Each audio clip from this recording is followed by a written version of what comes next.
Right now at 11, Hurricane Ian's wrath all along the first coast, dumping a deluge of rain and blowing everything around in its path.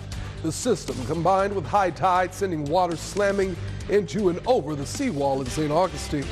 Nothing in the water was safe as the storm made it slow crawl across the state into our region. This sailboat breaking away, slamming ashore as high water overtakes an SUV left parked on a popular St. Augustine street.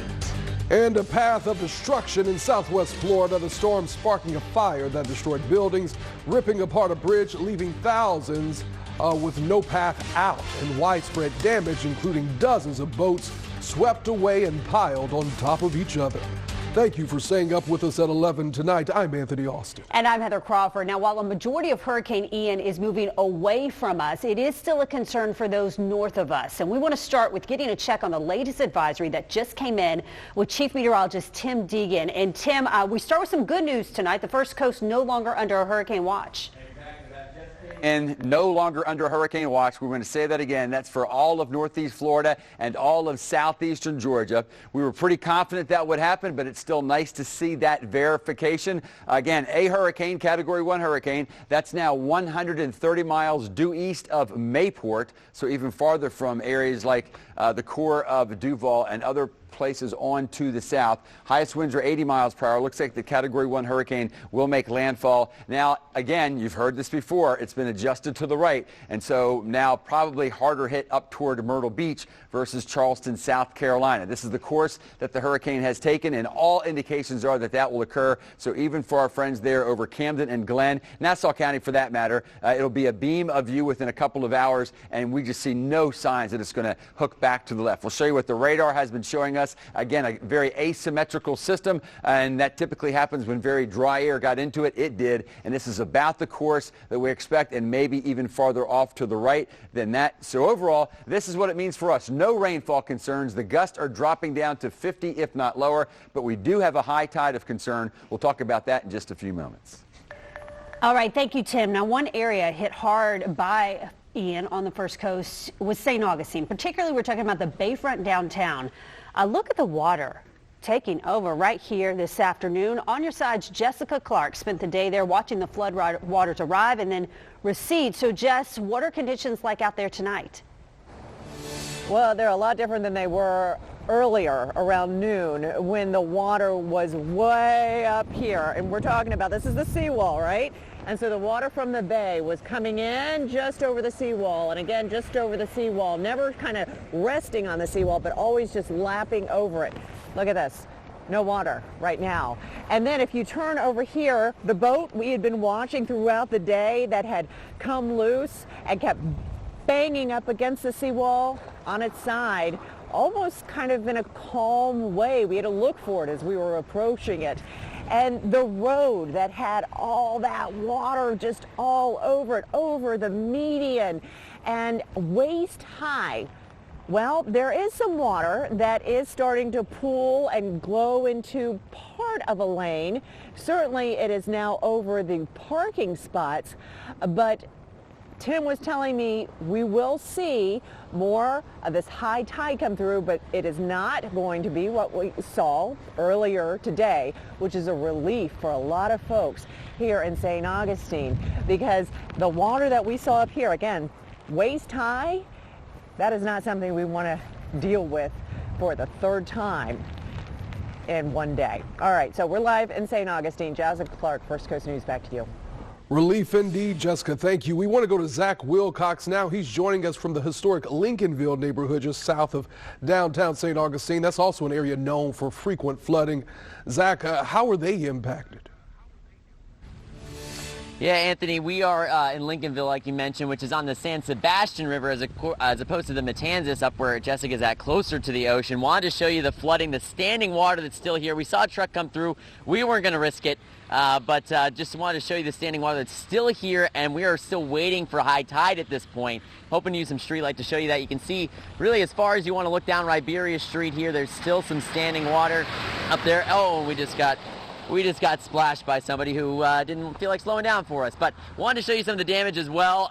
This sign up here, that sign is now down in this puddle over here. So going to have some work to do there as well. And if you may hear an occasional slapping as the wind picks up, that's because there's a trailer over there where the entire side paneling of it, that metal paneling, has been completely torn down there. So some work to do on that as well. The San Sebastian, about a block that way. We're on the closest street from it, so keeping our eye on that tide if it comes up here and impacts this area that floods so much. We wanted to be over in Davis Shores, which is the other community we talked about a lot today. We went over the Bridge of Lions, but as we got over, we saw a massive puddle, and in the dark without a specific storm vehicle, we didn't want to risk that. So hopefully folks over there are okay, and we'll be able to reach them after this next upcoming high tide.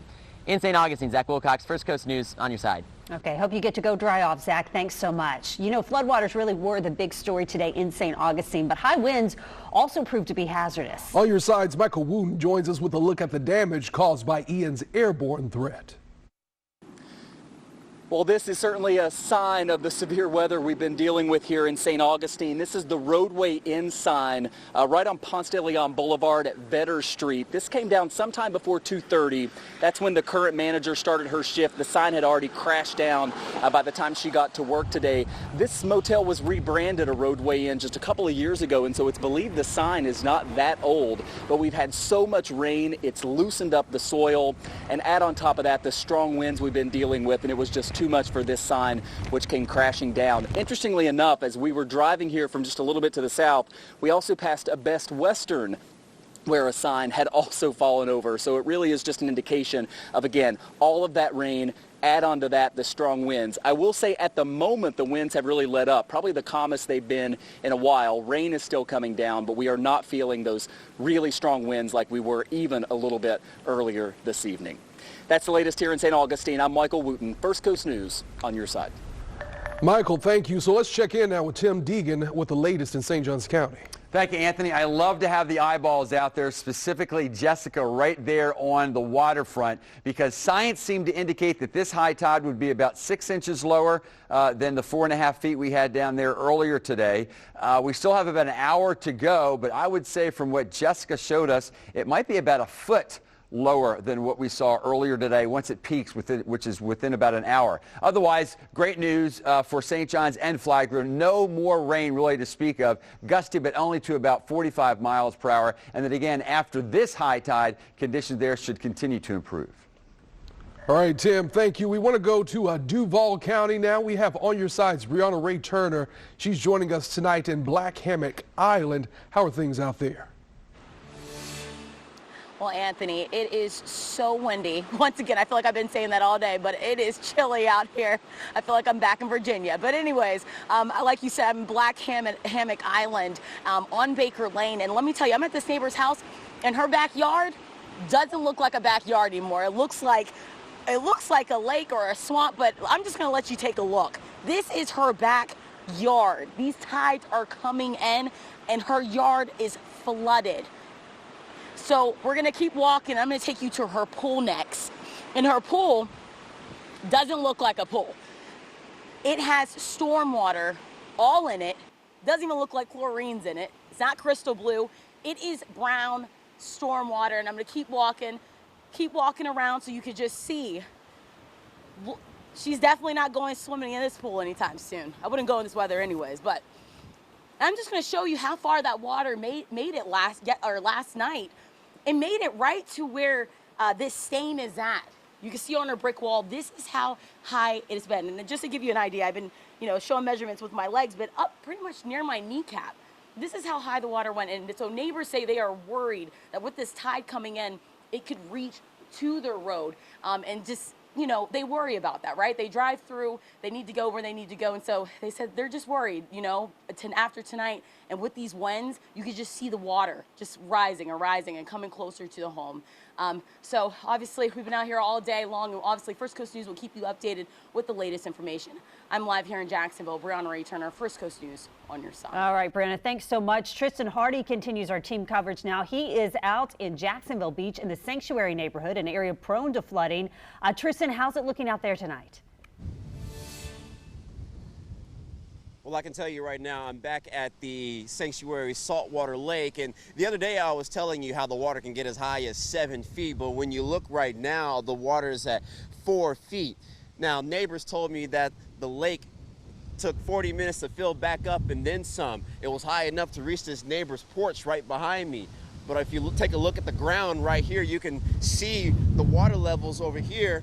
This is where the water was at on the ground, and this is the lake right behind me over here, so that should give you an idea. But what saved this neighborhood from getting their homes flooded is this generator that's still pumping water from the lake back into the intracoastal waterways. It's pumping 1 million gallons of water a day, and the Neighborhood Waterways Committee hopes that the lake does not overflow overnight as much, but they won't know until around 3 o'clock in the morning. We're live in Jacksonville Beach. I'm Tristan Hardy, First Coast News on your side. So glad they have that pump. Tristan, thank you. Well, one area known to frequently flood, even just in the quickest of summer storms, dodged major flooding today. On your side, Taylor Levesque has been in San Marco. Taylor, how are people in that community feeling tonight?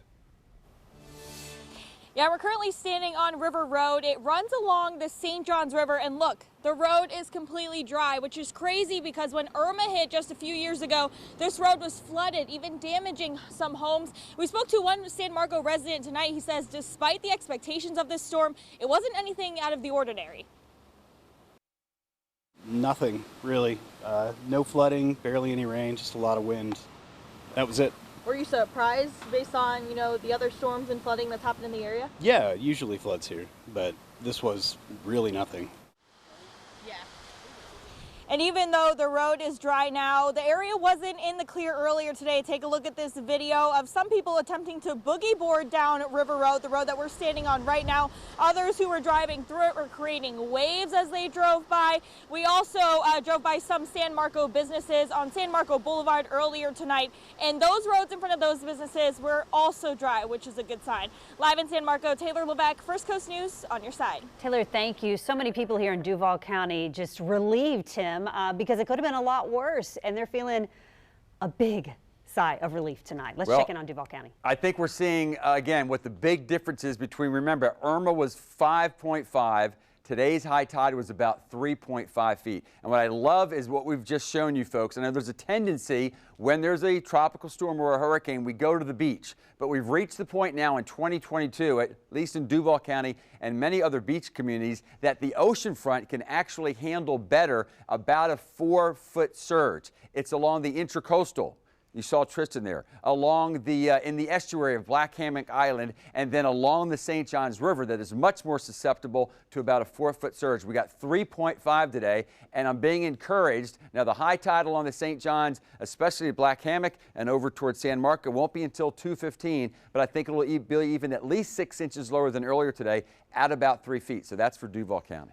All right, Tim, thanks so much. Throughout this storm, we've really been keeping a close eye on Clay County, including the Black Creek area, where some fear that we could see catastrophic flooding, and Doctor's Inlet just off the St. Johns River. On your sides, Andy Judson has been at both sites over the past 2 days. She's live tonight from Doctor's Inlet. So, Andy, how do conditions out there compare to what you've been seeing? Well, Heather, we just heard Tim say a lot of folks go to the beach to check out the conditions, but a lot of people also come to the Doctors Lake Marina. That's where we're at right now. And take a look. I'm standing on one of the boat docks right here, and the water is almost just parallel. It's almost coming over a little bit on this dock. So that shows how much the storm surge has come in, and it actually goes all the way up to the parking lot over there. So we are still seeing that storm surge. And again, overnight, the tide will be getting high at around 3 to 4 a.m. So we're not completely in the clear here, but a lot of people have been coming down talking with us, and they're saying that they're feeling relieved that this didn't look like Hurricane Irma, but we're still not in the clear in Clay County. Of course, we'll be continuing to keep you updated here throughout the night. For now, I'm going to send it back to you guys. I'm Andy Judson, First Coast News on your side. Andy, thank you. So let's talk about what's happening in Clay County right now with meteorologist Michaela Lucero. All right, here's what we're working with right now. No more rain is expected from Hurricane Ian. The St. Johns River rise only at about 2.5 feet, and the Black Creek River, which I'll have more details on in 1 second, there are no worries there as well. Wind gusts, still something we're going to watch. It is still going to be gusty, even though the storm has passed. Winds will be gusting close to about 40 miles an hour. Now let's get a few more details on what we're working with the North Fork of the Black Creek River. Now, if you were with us about 2 days ago, we were telling you that this could potentially actually be close to 20 feet above where it should be. Now our forecast saying about up to about 6.5 feet, just a little more than that of a rise for this storm. So we're going to continue to watch it, but that's some good news there for the Black Creek River. Good news indeed. Michaela, thank you. In Camden County, Georgia, line crews spent the day restoring power in St. Mary's. Multiple trees came down in that area, taking the power lines with them. One neighborhood around Dilworth Street was without power for several hours today. Crews were on the ground cleaning up the tree limbs and up in the air, trying to fix those power lines, get it restored. As of 10:40 tonight, we know at least 700 customers were impacted from the outages. That's according to GeorgiaPower.com. So, Michaela, for those who live in Camden, Glenn, and Nassau County, what can they expect? Well, more good news there. Additional rainfall only at about an inch. It's still going to be mostly dry for a lot of areas. Water level rise still saying just about 4 feet. And we're going to continue to see those skies dry out. So for those crews that are doing some cleanup, doing some work with those power lines, conditions are only going to continue to improve. Wind gusts still a little bit on the gusty side right now, saying up to about 50 miles an hour. All right, now let's take a look at the path of destruction caused by Hurricane Ian in southwest Florida. And we're getting new aerial video in tonight. Look at this. That was the Fort Myers Beach Pier. The only pieces left of it now are the stakes that once held it up. Incredible images there. And if you've ever been to southwest Florida, this really is an iconic spot, a place folks go to watch sunsets, to have dinner, to walk out on the beach. Much different there tonight. It was once surrounded by popular restaurants that had been there for decades. Now, nothing but concrete rubble and sand. And rescue efforts are underway tonight. They are in southwest Florida. Ian came ashore as a Category 4, packing 150-mile-per-hour winds, providing fuel for dangerous storm surge. The damage left behind was indescribable, in the words of Governor Ron DeSantis. Fort Myers Beach, one of the hardest hit areas, had an estimated storm surge of over 15 feet. This time-lapse video shows how quickly conditions deteriorated as Ian came ashore Wednesday. In Lee County, homes were destroyed, boats ended up in yards, and debris was scattered everywhere. This morning I got up in the helicopter. I know the county managers, the county commissioners, we got up there and we got to see the eye in the sky and really get to see what this county looks like. And I can tell you from the heart, there are no words that can describe what we got to see. As you see some of the Barry Islands, they got hit very hard. But when you look at Fort Myers Beach in particular, there's no words to describe it. It does look like a large tornado did go through it. Homes that would stand tall, buildings are completely gone. Sanibel Island sustained severe damage. From the sky, you can see fires burning. The causeway was destroyed, so people had to be rescued by air. Cleanup and rebuilding along southwest Florida's barrier islands will take months, if not years. In Naples, Fire Rescue shared this video of rescuers wading through waist-deep water to reach a woman whose car was almost completely submerged. They used an axe to break her window and then pull her to safety. Curfews are now in place until 6 a.m. in Collier, Lee, and Charlotte counties in southwest Florida.